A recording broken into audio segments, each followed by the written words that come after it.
નમસ્કાર દોસ્તો, તમે જોઈ રહ્યા છો સમય વ્યૂઝ ડિજિટલ અમદાવાદથી. અમદાવાદ આયુષ ઇન્ડિયા એક્સપોર્ટ 4નું આયોજન અમદાવાદ કાંકરિયા પાસે કરવામાં આવ્યું, જેમાં એરેના એકા ક્લબમાં ભવ્ય આયોજન કરવામાં, જ્યાં મોટી સંખ્યામાં આયુષ વેદનું જે જાણકાર લોકો છે, ડૉક્ટરો છે અને લોકોને જાણવું છે એ લોકો ખૂબ મોટી સંખ્યામાં પધાર્યા અને ખૂબ મોટું આયોજન અહીંયા આગળ કરવામાં આવ્યું છે, જેમાં લોકો પધારી રહ્યા છે. નમસ્કાર, હું ડૉક્ટર નિમેશ અને મારી સાથે છે ડૉક્ટર ચિરાગ.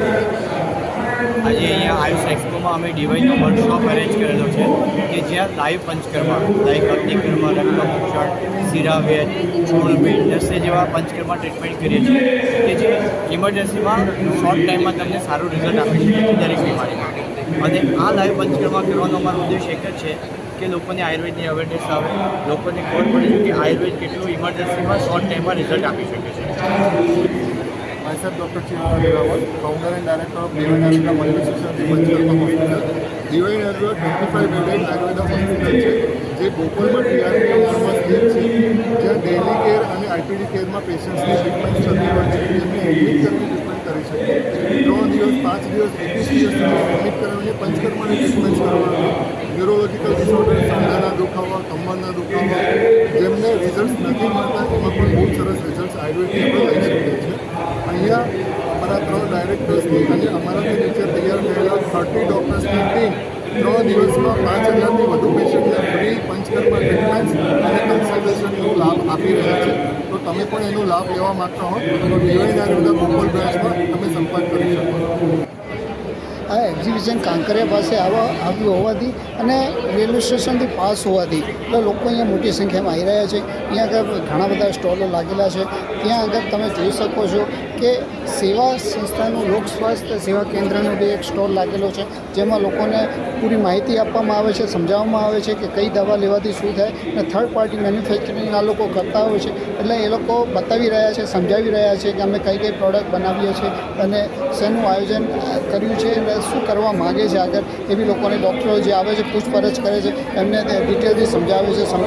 એ લોકો પોતાના બિસ્કિટ બનાવે છે, દવા બનાવે છે, બિસ્કિટનો ટેસ્ટ કરાવે છે, જે દવાઓ છે એનો બી ટેસ્ટ કરાવી રહ્યા છે અને બતાવી રહ્યા છે. લોકો એમની જે હર્બલ ટી છે એ વધારે માંગ એમની હર્બલ ટીની છે, એ લોકો પૂછી રહ્યા છે કે કેવી રીતે છે, શું છે, અને એને અંદર શું શું નાખ્યું છે એ બધું પૂછતા હોય છે અને એ બધું સમજાવી રહ્યા છે.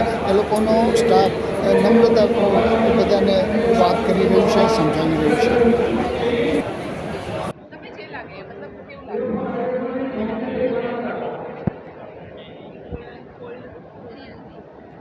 આ ટેસ્ટ કેવો લાગે? આપણે જે બેકરી પ્રોડક્ટ લઈએ છીએ નાનખટાઈ જો, તેમાં મતલબ આમ ક્રિસ્પી બી બરાબર છે, એકદમ સરસ, અને ટેસ્ટમાં બી સ્વીટ બી છે અને ક્રન્ચી બી છે. તો આપણે એવું ના લાગે કે કોઈ આયુર્વેદિક પ્રોડક્ટનું કૂકી ખાઈએ છીએ, આમ ચોકલેટી જેવું જ લાગે છે અને ટેસ્ટમાં બી બહુ સારું લાગ્યું છે. કોસ્ટિંગ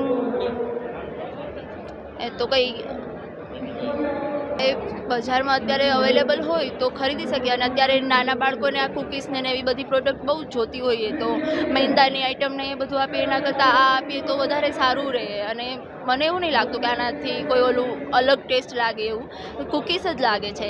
સારું લાગ્યું છે મને તો.